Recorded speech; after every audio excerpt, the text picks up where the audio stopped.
রোজ 9টার সময় আমাদের ব্লগ শুরু হচ্ছে আজকাল। এখন আমি একটু চা করবো, তো তোমরা দেখো।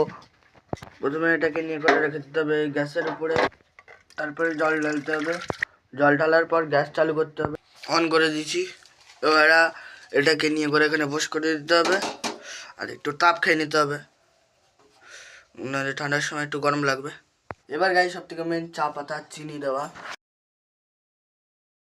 তো গাইস আমাদের গরম গরম চা হয়ে রেডি হচ্ছে এখন, তো দেখতে পাচ্ছ তোমরা সবাই কিন্তু। তো গাইস এই যে আমাদের গরম চা রেডি, আর এখানে আছে পরোটা, আর আছে বিস্কুট, আর গাইস মুড়ি। 3টে জিনিস আমাদের কাছে অ্যাভেলেবেল আছে, আপনারা খেতে চাইলে চলে আসুন। তো গাইস আমাদের ডিম ভাজা হয়ে গেছে, দেখতে পাচ্ছ। এই দেখো পেঁয়াজ আর কাঁচা লঙ্কা দিয়ে ভাজা হয়েছে। আমি তোমাকে বলছিলাম কাঁচা লঙ্কা দিচ্ছে না।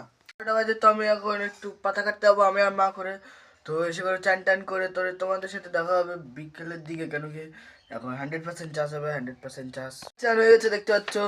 তো দিদি ফোন করেছিল, তার জন্য ফোন বার করতে হয়েছে। 50% চার্জ হয়েছে আমাদের ফোনে। ওদিকে যাইনি, তো আমি একটু কাওয়াসাকি নিয়ে, মানে আমি আগে একটু ঘুরে এসেছি শুভ দিকে, শুভ প্রাইভেট গেছে, এবং আমি এখন বাইক বার করে নিচ্ছি। তো চলো একটু ঘুরে আসি, একটু ধরে বসবো, ফোন দেখবো, তারপরে আবার চলে আসবো গাইস। আর জায়গাও দেখাবো। সর্ষে ওদিকে বলতে গেলে সর্ষে ভালোই হয়েছে, বড় বড়। প্রথমে সর্ষে দেখো গাইস, এই মাথার থেকে পুরো এই মাথা ভর্তি ভর্তি, আর এই পাশে আছে, এই দেখো এই পাশে, আর ওই মাথার দিকে, আর তার ওই মাথার দিকে, তার ওই মাথার দিকে আছে। আর ঠাকুরদাদের তো হালকা হালকা হয়েছে। আচ্ছা কি আমি এখানে রেখে দিচ্ছি এখন।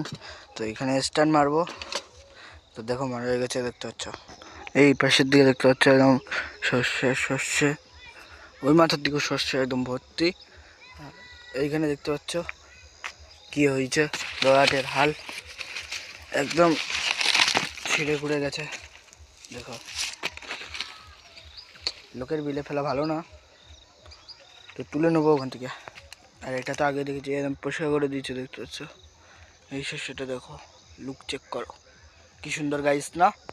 তো গাইস এখানে এই যে এগুলো হলো সব খুঁটি আমাদের, মানে সব আমারই। আর এই মাঝখানে একটা খুঁটি ছিল, সেটা এখন নেই, কেন কি এটা ভেঙে গেছে। আর পাশে সর্ষে সব চেক করো গাইস। 4 দিন পর আসবো, কেন কি বিশালের আসবে 4 দিন পর। তো বিশালের সাথে এখানে দেখা হবে, এখন ওকে ফোন করবো এখন। তো এখন কাওয়াসাকি তুলতে হবে, নিয়ে বাড়ি যেতে হবে। মানে বিসর্জন ছাড়া আস্তে আস্তে ভালো লাগে না। আর প্রথম কদিন আসতাম, তো বিসর্জন ছিল না বলে তো আমি চলে যেতাম বাড়িতে। দেখো গাইস একা একা বসে আমি কী করবো ফালতু।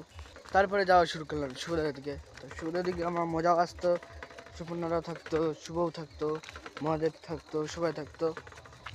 এই দেখো শস্য বাগান, উপরে একটা পাখি হয়ে যায়। আর এই পাশের দেখো কত সুন্দর না, এটা গাইস আলু বাগান।